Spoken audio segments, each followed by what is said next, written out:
From the Library of Congress in Washington, D.C.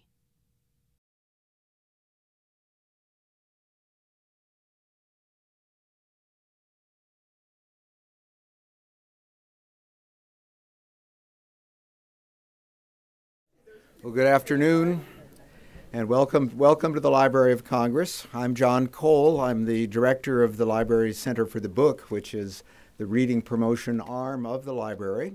We're pleased to see such a good crowd here, and if you thought you were going to get a different kind of sampling than excerpts from a talk, I'm afraid I have to disappoint you. However, we are in for a special treat. The Center for the Book itself is proud to be representing the library around the country through reading promotion networks where we promote books and reading. And we have national reading promotion partners that also are part of our general endeavor. We promote at the Library of Congress this particular series, often in partnership with other divisions, to make a point that books are still an important part of our lives, and so are libraries. And we emphasize books by new books by authors, and the books and the authors often have a special connection to the Library of Congress. And in the case of Kevin, it's, of course, a double connection. He not only works here at the library, but he also has used our resources, which he will be talking about. The Books and Beyond series are all eventually webcast. We film them for webcast. We have over 250 of them on the library's website. The Center for the Books, another important activity of ours is the National Book Festival. We are the coordinators of the author program at the National Book Festival, and I think of this because a lot of people don't realize that more than 600 author talks done at the National Book Festival are also on the Library of Congress's website. So together we are promoting books and reading in an archival way as well as a lively in-person way that involves book signings. What I would like to ask is that people turn off everything electronic. The plan for the day would be for Kevin to speak about the book for maybe 30, 40 minutes, open it up for questions. Then we will have a book signing that needs to start no later than about 1 o'clock. I also would like to point out that all of the Center for the Books and Beyond series are also available on a Facebook page where we not only list what has happened in the past, but look ahead to talks that are forthcoming and give people an opportunity to chat about our books and about the authors and about, if they wish, the importance of these individual books. I have put a schedule of future events over on the table. I also do want to point out a special announcement. We had such a nice plug for this program in the Library of Congress Gazette, which you may or may not have seen, that the Center for the Book would like to repay the Public Affairs Office by really asking that you might help the library improve its LCIB, its magazine. There is a way for you to comment on a project that's coming from the Public Affairs Office, and we are looking to find ways to improve the LCIB, so pick one of these up as you go out as well. Kevin Kosar, as you know, I hope, is an analyst in the American Government section, division of the library's Congressional Research Service. Kevin is the founder of alcoholreviews.com. His writings on alcoholic beverages have appeared in the Oxford Encyclopedia of Food and Drink in America. So he is a serious scholar of drink. And I couldn't help but notice in the Washington Post article that felt the compulsion to sort of add on a little bit to the surprise element that someone at the Library of Congress as a researcher, in fact, would pick this as a particular specialty, but then added to his authority by talking about the website. And of course, if he wrote something in an encyclopedia, he's really okay. So we can have him here as a speaker at the Library of Congress. I would like now to turn the program over to Kevin to talk about his book, which focuses on the history of whiskey in 3 nations, Scotland, Ireland, and the United States. And I'm only sorry now that I forgot to bring in my copy of the whiskey map I got the last time I went to Scotland. It really is quite a story, and Kevin is going to tell the story from his point of view. Let's give him a hand. Kevin?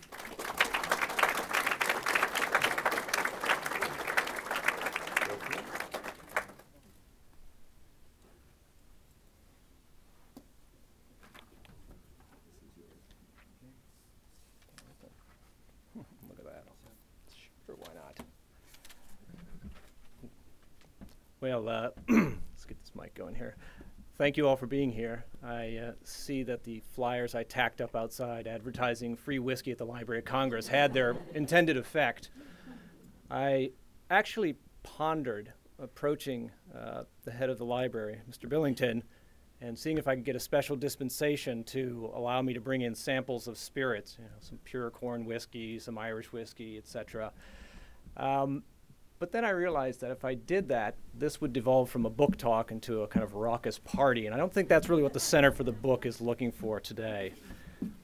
Speaking of the Center, I want to thank John Cole and Bonnie and the Center for the Book for arranging this talk, and I'm also in debt to the Library of Congress generally, the collections of which were so helpful to me in producing Whiskey: A Global History. I also want to recognize Amber Wilhelm, a colleague of mine here at the library. I'm not sure if she's out there in the audience today, but she produced a couple of maps for the book. This book, Whiskey: A Global History, is one of a series of books published by Reaction Books of London and distributed in the United States by University of Chicago Press. All these titles in the so-called edible series focus on iconic food and drinks. So we have hamburger: a global history, tea: a global history, spices: a global history, and so forth. And they're all basically the same format, trim volumes that you can read in 4 to 6 hours, 50 illustrations in each of them, and an attempt to take a kind of broad worldwide look at a particular food or drink. Now, a question I've often been asked is, why did you write a book about whiskey? There's the obvious incentive being able to take a vice of mine and turn it into a virtue and monetize it. But it's also a great excuse, writing about whiskey, to visit places like this. Where are you? It's slow loading, I'm sorry about that.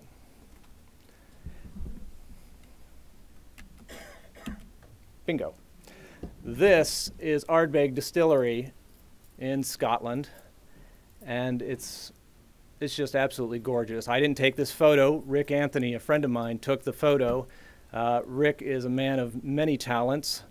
He can brew beer. He has incredible knowledge of the world of whiskey, and he's also a terrific photographer, and he's thankfully actually able to make it here today. There's Rick standing up over there.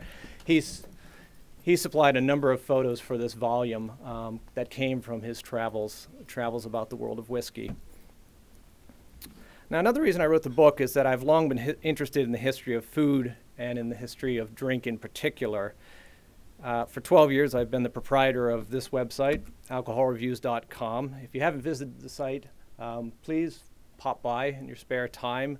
It's a fun place where I like to put up assessments of beers, spirits, and wines, and other drink-related items. For example, one of the things I have going now, you can see it on the screen. It's 2011, Age Your Own Single Malt Whiskey Experiment. I have a small cask of rye whiskey, the kind of water clear stuff that comes right off the still, and I have it in a small cask in my apartment, and I'm aging it.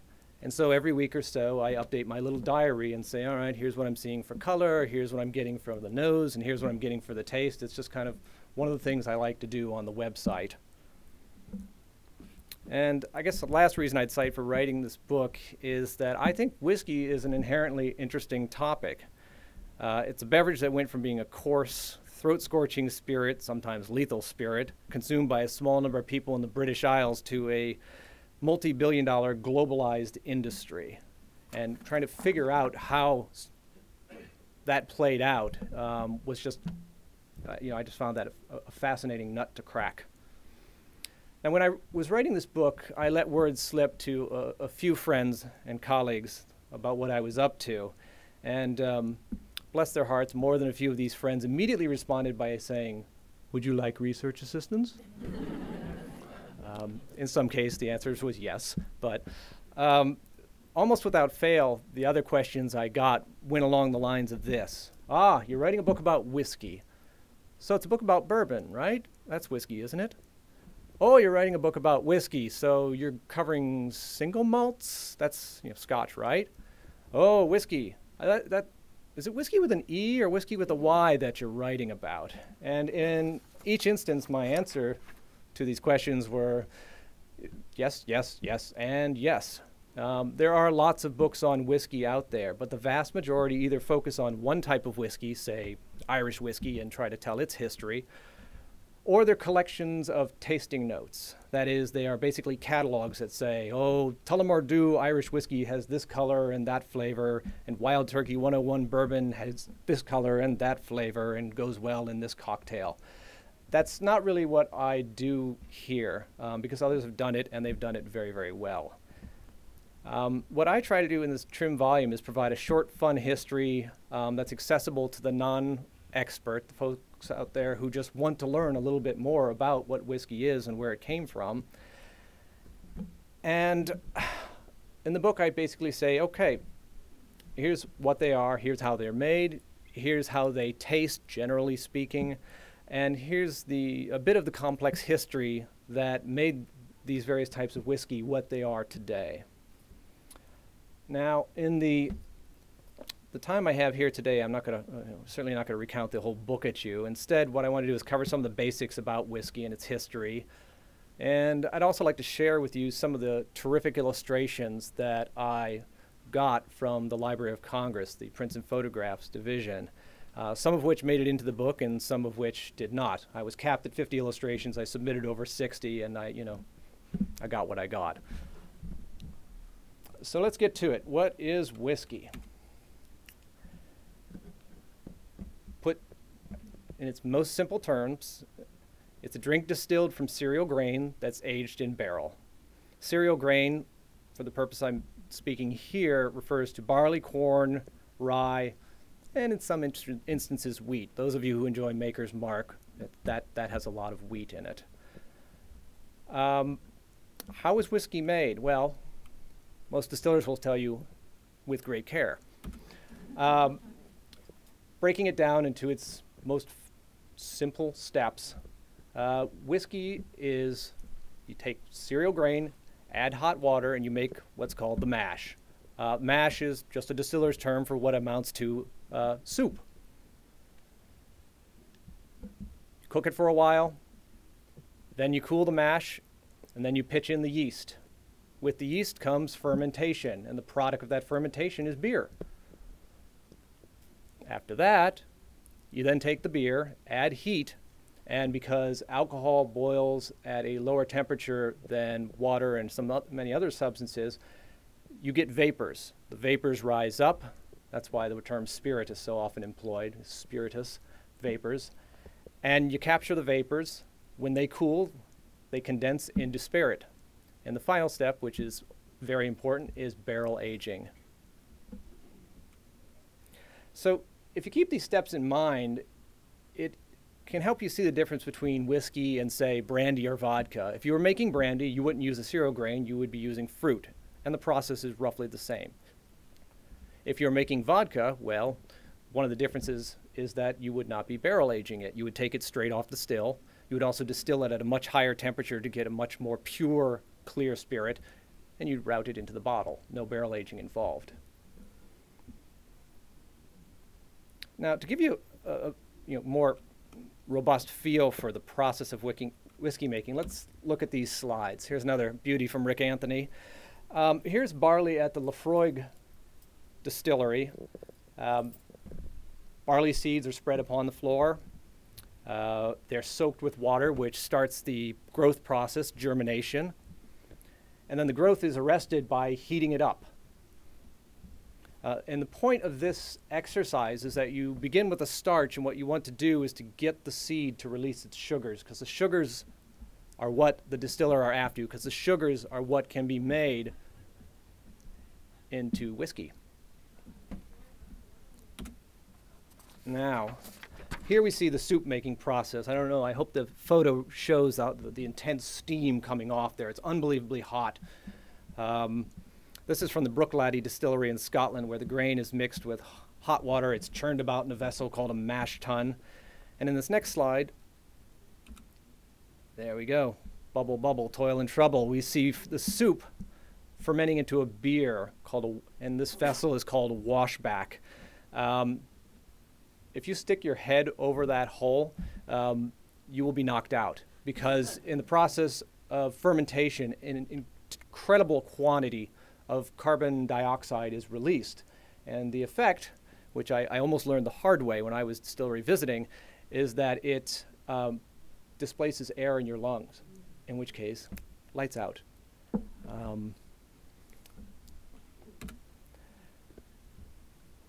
Next, we move on to the still. You take this fermented stuff, the beer, bam, in it goes to the still. It's heated up, progressively heated up, and up the column, up the tall neck you see there, travels the vapors. They hit the top, they condense, and voila, you have a very high potency, water clear spirit. This is another Rick Anthony photo. This is from Clynelish Distillery in Scotland. And here, the last step in the process, barrel aging. These are barrels in Maker's Mark warehouse in Kentucky. And it's really astonishing what barrel aging does for a spirit. It takes it from something that is water clear, not especially flavorful. Pure spirit off the still is pretty intense stuff, even when you water it down. But when you put it in a barrel and you let it age, all of a sudden it just starts to pick up color, flavors, and it becomes, a much more complex and interesting drink. Now, how many types of whiskey are there, and how do they differ? Well, in the book there's a table that gives a simplified breakdown of the various types of whiskey. And even though I grossly simplified things in the table, and I know, the whiskey experts who read the book will say, that's not quite right, more detail. Even though I simplified it as much as possible, it's still complex. And look at that. That's a simple breakdown of the types. Now, I won't try to explain all the various types here. It'll just make your head spin. But I'll just say this. There are a number of factors that differentiate one type of whiskey from another type of whiskey. One of them, and perhaps the most elemental difference between the types of whiskey, is the choice of cereal grain that you're going to use. If we think back to the process that I described for making whiskey, at one point I described it as you're making a soup. Well, corn soup is going to taste a bit different from barley soup, which is going to taste a bit different from rye soup. And not surprisingly, when you take these various soups and you turn them into a distillate, you're going to end up with different flavors. So one way of being able to keep clear in your head about the differences among whiskey is just to think about what goes into them. In the case of American whiskey, American whiskeys tend to be heavily corn-based. That's not always the case, as is obvious with the instance of rye whiskey, which must be mostly rye, but that's a good generalization, corn-based spirit. With Irish whiskey and Scotch whiskey, barley tends to be the predominant cereal grain used. Now, those of you who have tried Irish whiskey and Scotch whiskey, alarms might be going off in your head, and you might be saying, wait a minute, they're both made from barley, but they taste completely different. And that's true. The process for making them is similar, but there's a difference in the grain preparation stage, and this goes back to the steps that I walked you through. Remember that picture of Lefroy where they had the seeds spread out all over the ground?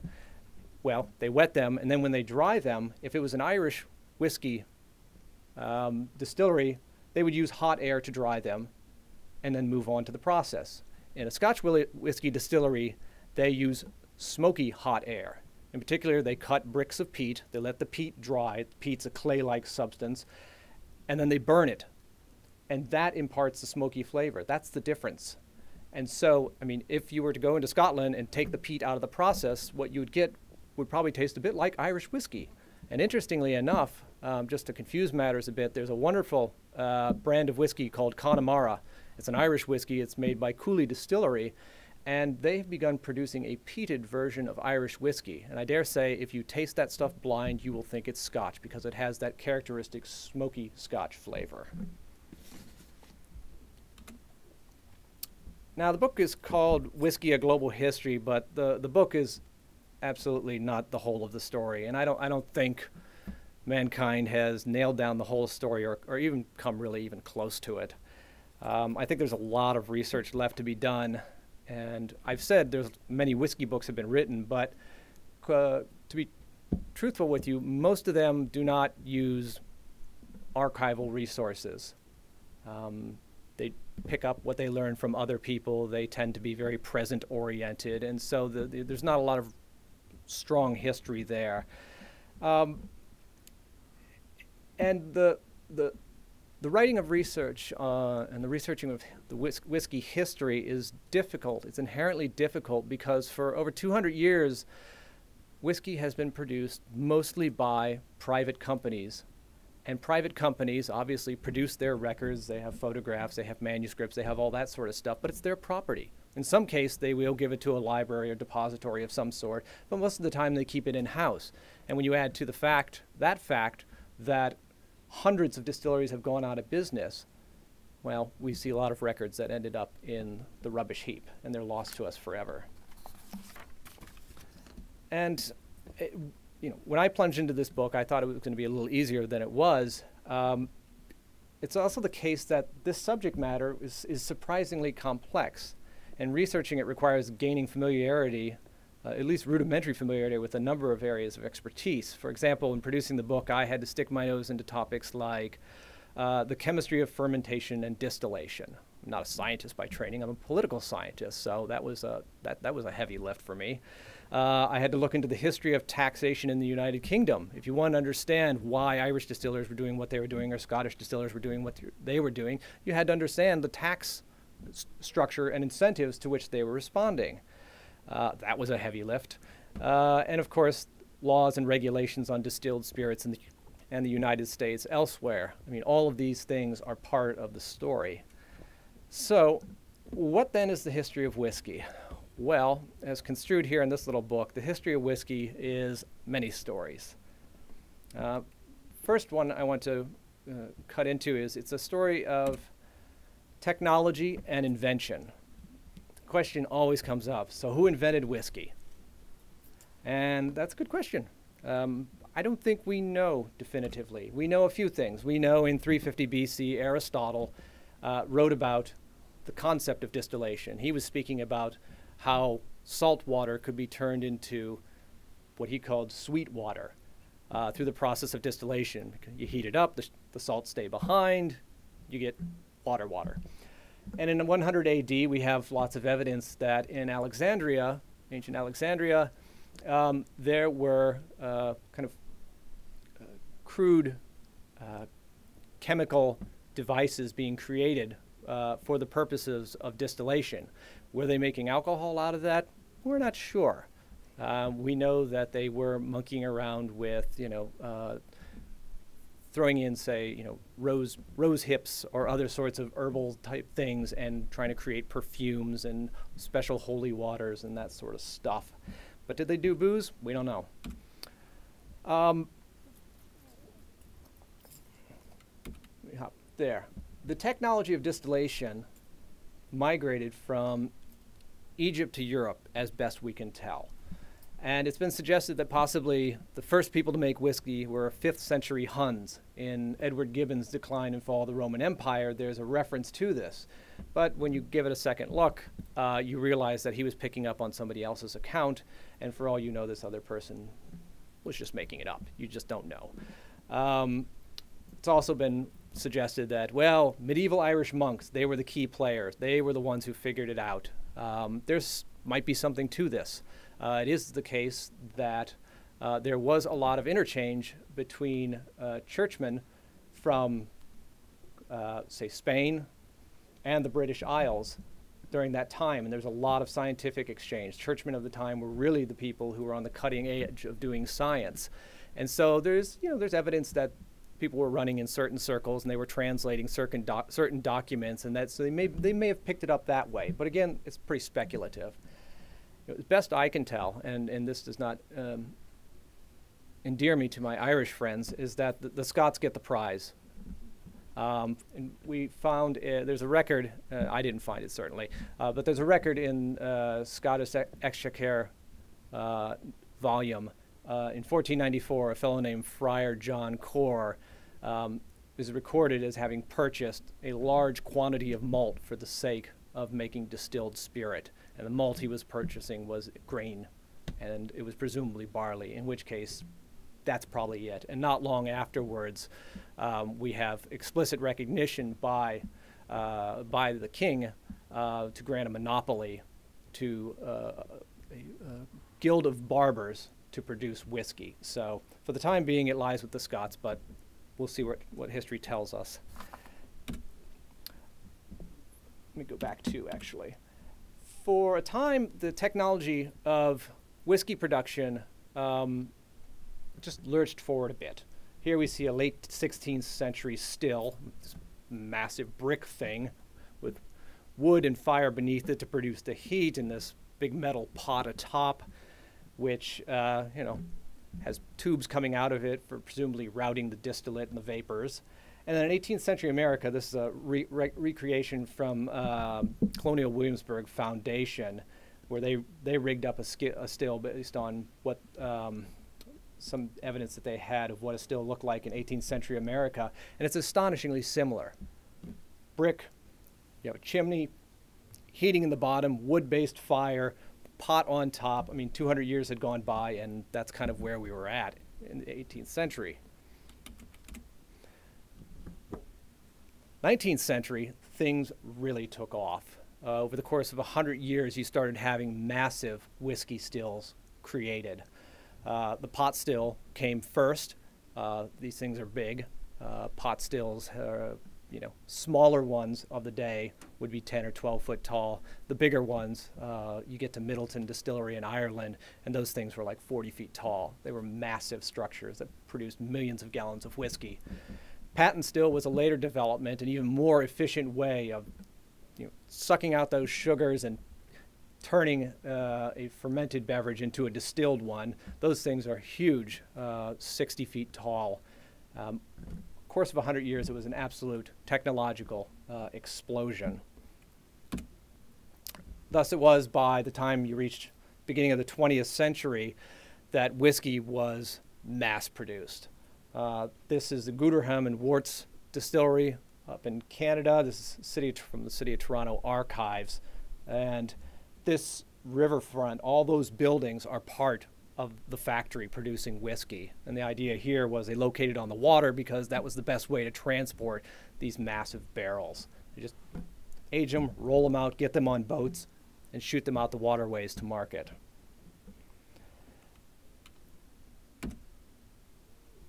The story of whiskey is also a business story. This is one of my favorite findings in the Library of Congress, Prints and Photographs Division. It's 18th century cartoon. It's absolutely beautiful. It's amazing that the color is held so long. And this is a depiction of, it's called The Cries of London. It's what, was going on out in the street on an average day, according to the person who drew it. And these were various peddlers offering things.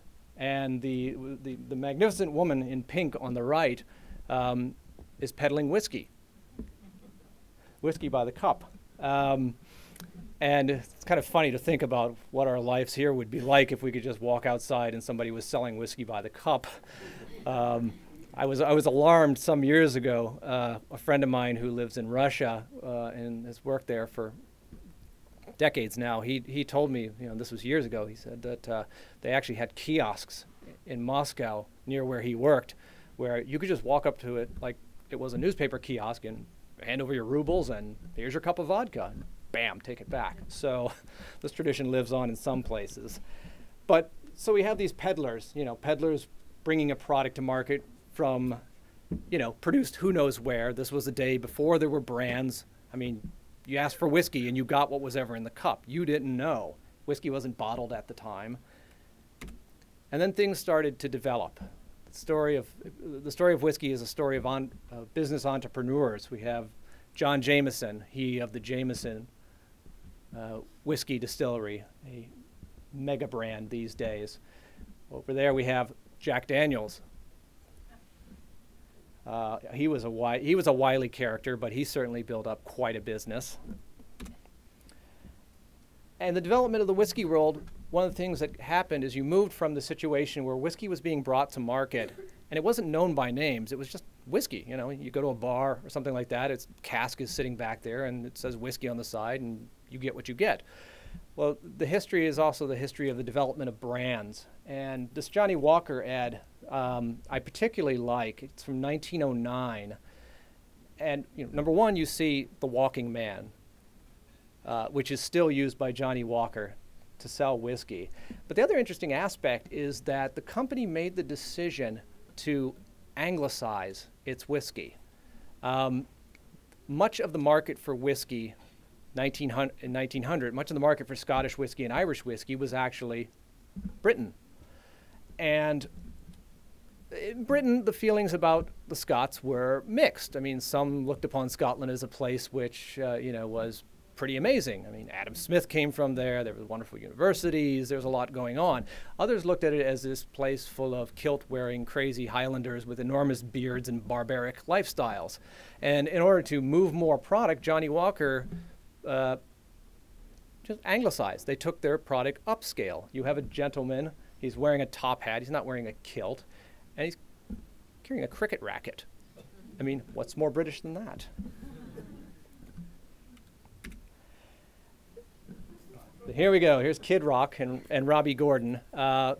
Here's another brand that has gone from the small time to the big time. And this one happened only over the course of maybe 50, 60 years. It's Jim Beam, now known as Jim Beam Global. They produce an unbelievable quantity of whiskey, and to look at their production statistics from where they started to where they got to, and also realize that they had to survive the nightmare that was Prohibition in 1930. I mean, we're only 80 years after that, and here they are just shipping whiskey all around the world as part of they're now part of a larger conglomerate.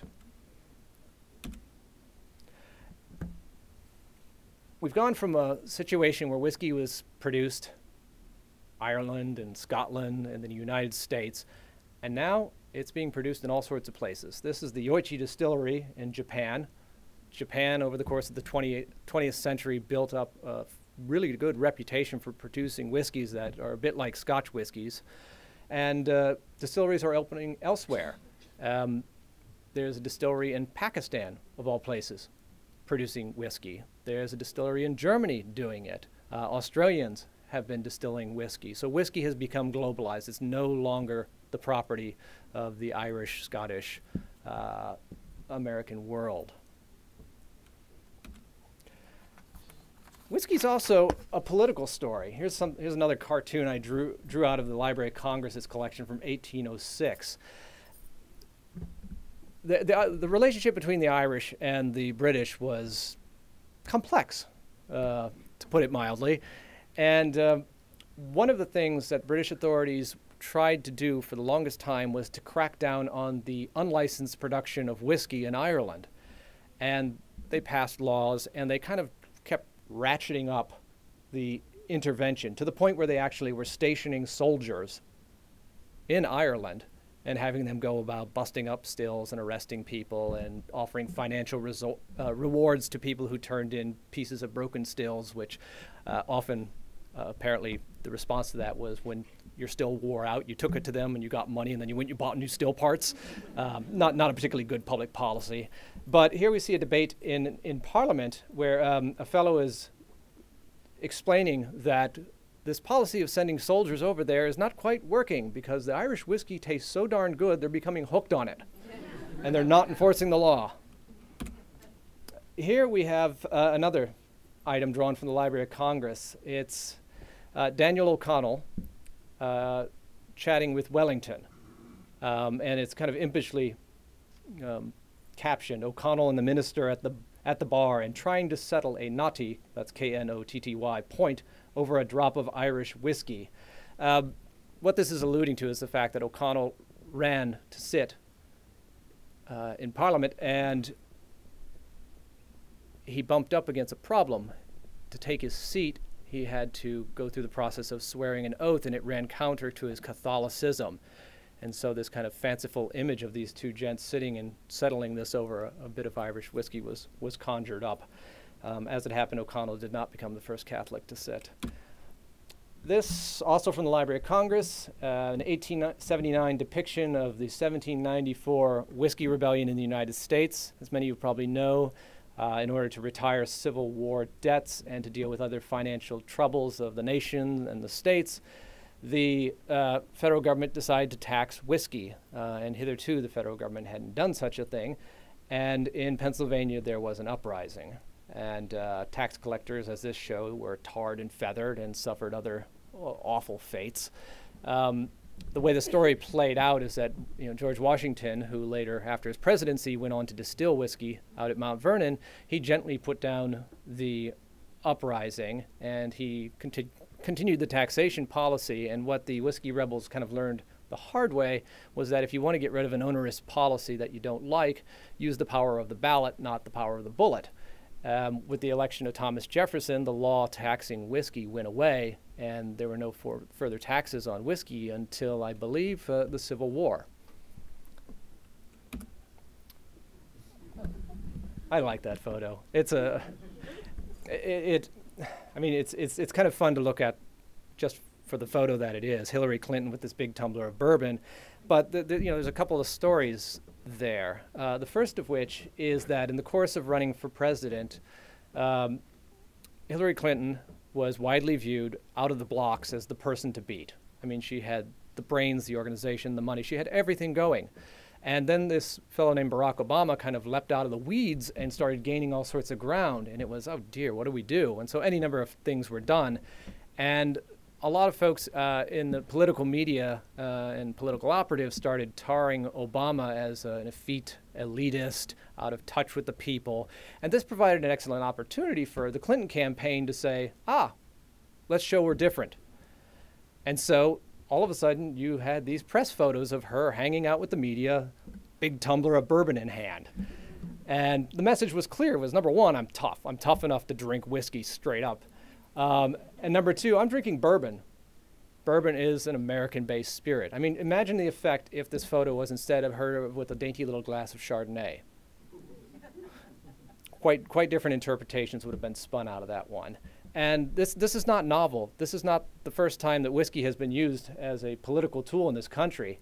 The late 1700s, when James Madison was running for office in Virginia, he didn't like this idea, as he construed it, of flattering the mob by giving them free whiskey and getting them loaded in order to get their votes. And so he refused to engage in that practice. And the result was he lost the election. George Washington, who was a bit more savvy, when he ran for state office, he supplied whiskey. George won. It's one of those things where you have candidates who are willing to drink whiskey and share it with others. It kind of shows that they're a good fellow.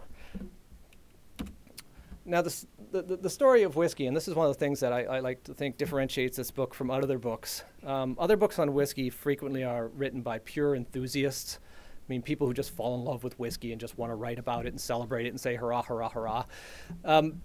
Let's be real. There is a downside to whiskey. It's made from alcohol, and alcohol is highly addictive, and it's damaged a lot of people. It's messed up a lot of families, and it sometimes brings out the worst in people. And so the story of whiskey is also a cruel, a crooked, sad, and often a ridiculous story.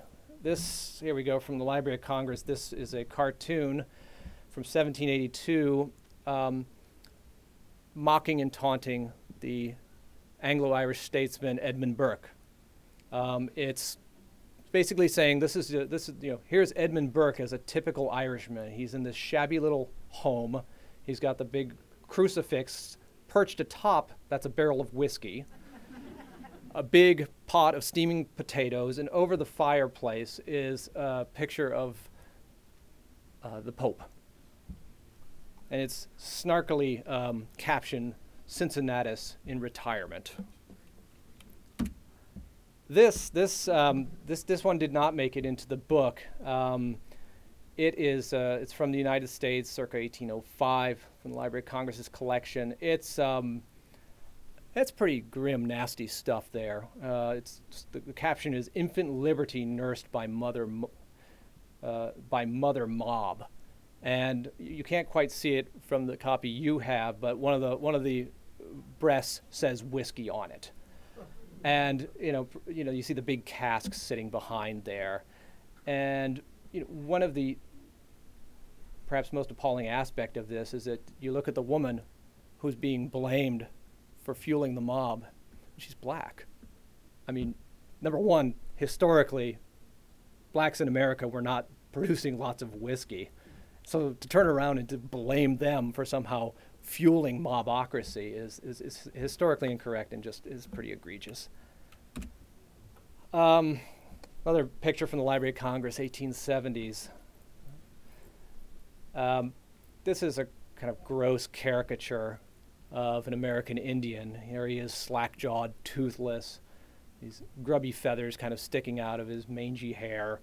He's got his rifle there, and he's so loaded on whiskey that his bottle is tipping over. I mean, that's a pretty nasty depiction. Having said that, it must be admitted that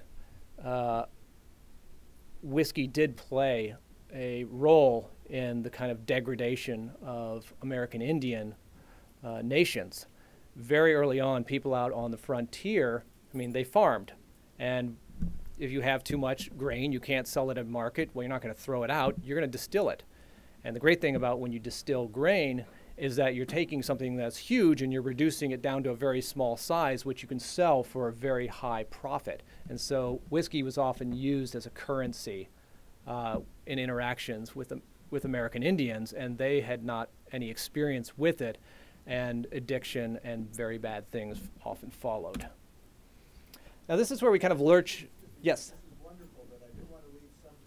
I will. I am finishing up, I promise. And this is where we lurch into the kind of point of ridiculousness. This is an advertisement for Gilbert and Parsons Hygienic Whiskey. For the longest time, whiskey was hawked by often unscrupulous people as medicine.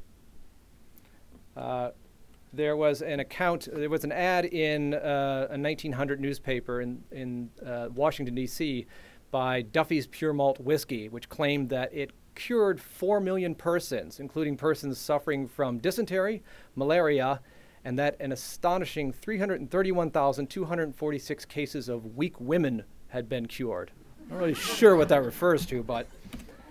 And of course, when we lurch into the kind of ridiculousness, we get into the entire policy of prohibition, which here we see the policy of prohibition, which turned your average person who wanted to drink into a thief.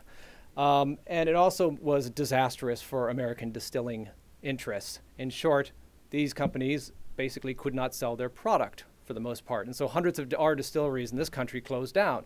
Meanwhile, Canada, Scotland, their distilleries were fired up and bringing the stuff into the country like crazy. And this Department of Treasury picture just shows huge numbers of bottles and boxes of bottles of whiskey that had been seized. So the book is called Whiskey, A Global History. Those are some of the stories you'll find in it. There are certainly a lot more. And if we're lucky in the coming years, others will pick up the baton and do more research on whiskey's fascinating history. Thank you.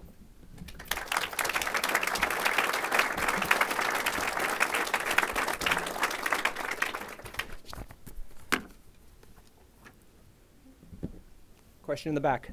Yeah, yes, tequila news. The term whiskey, before that was called actually spirits. How did the term whiskey came about? The term whiskey. How did the term whiskey come about? It came about haltingly. In the book, I trace back that it goes back to early, we're talking, I think, 1400s, 1300s, Irish, Scottish words that were spelled Whisguebeatha in some instances. So it was like Whisgebeta or Witgebeda, depending on where you are from. And over time, it got anglicized and shrunk and shrunk and shrunk, and the spelling eventually stabilized, particularly when government stepped in and started regulating it. They started writing rules saying this is how whiskey is spelled, and this is what whiskey is by definition. It's in its original form, it was supposed to be a phrase meaning water or water of life, just like vodka is water of life.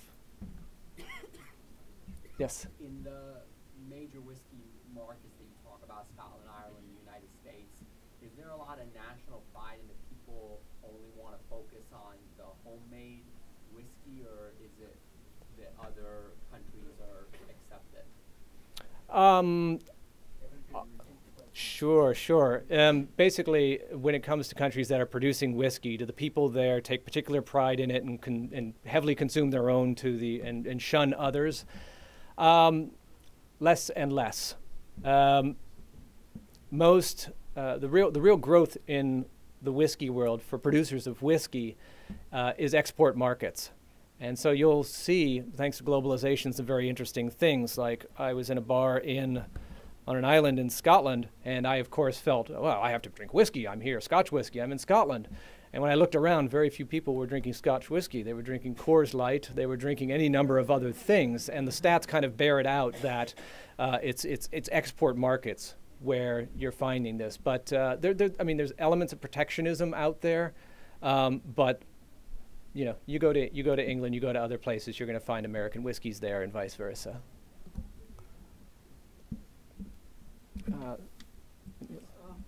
Curious how it caught on in Japan. I mean, they're not big on other grain-based items, but they like their whiskey sort of this very high-end luxury item that they've really taken to. I tried to figure that out, and as best I could tell, is it involved the fact that there was lots of people, I would just call it generally from the Anglophone world, who were over in Japan and kind of spread the love. The British Empire, obviously, I mean, this is one of the interesting things. Japan glommed on to making a spirit that's a bit like Scotch. They didn't go the Irish whiskey route. Well, why? Well, guess what? The Irish and the British were not getting along very well, and the British basically shut off the world market to the Irish. But they were getting along just fine with the Scots, and so Scotch went all over the world. Where there were Brits, there was Scotch. And so Scotch is well-liked in India, Scotch is well-liked in Japan, Scotch is well-liked in any other place that the empire formerly existed. In the back again? Yes. Actually, whiskey brewed in Canada before the United States. Was whiskey brewed in Canada before the United States? I think it's entirely possible. The Canadian, I mean, look who settled Canada and look who settled America. A lot of the same stock of people. And so, yes, distilling went on very early, and the Canadian market was Canadian production was very huge for a long time. Is there any evidence that you've discovered that that in Asian countries there was a discovery or invention of drinkable spirits?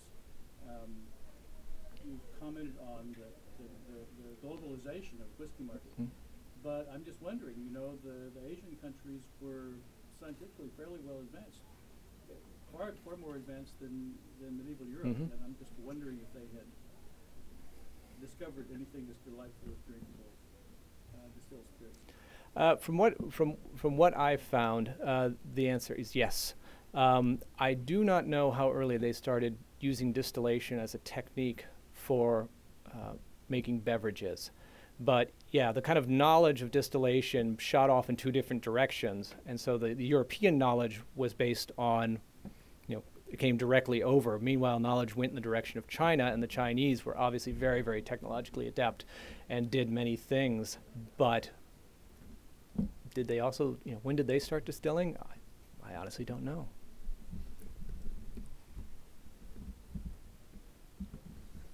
Other questions? Any other questions? One more thing. Yeah. What about whiskey as caloric as a food? Because that's part of the series you're in. I think it's said that in the early days here, a large part of the caloric intake of Americans was from the whiskey. Mm-hmm. Yes, caloric intake.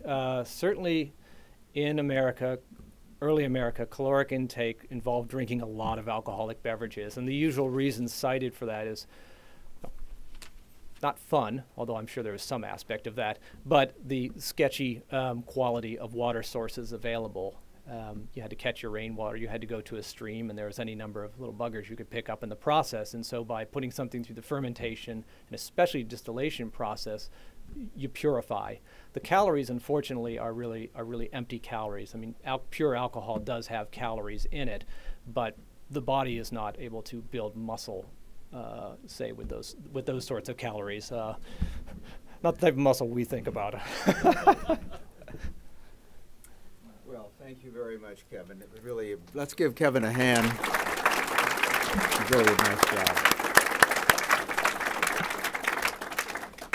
I feel I've learned a lot. It was informative, entertaining, and by golly, did you ever use those Library of Congress resources. So, we are going to have a book signing. I think there may be a book or two left, maybe not, but at any rate, we're going to put Kevin here. And if we could send our line down this way, we'll get started. And let's conclude with one more round of applause for our speaker. This has been a presentation of the Library of Congress.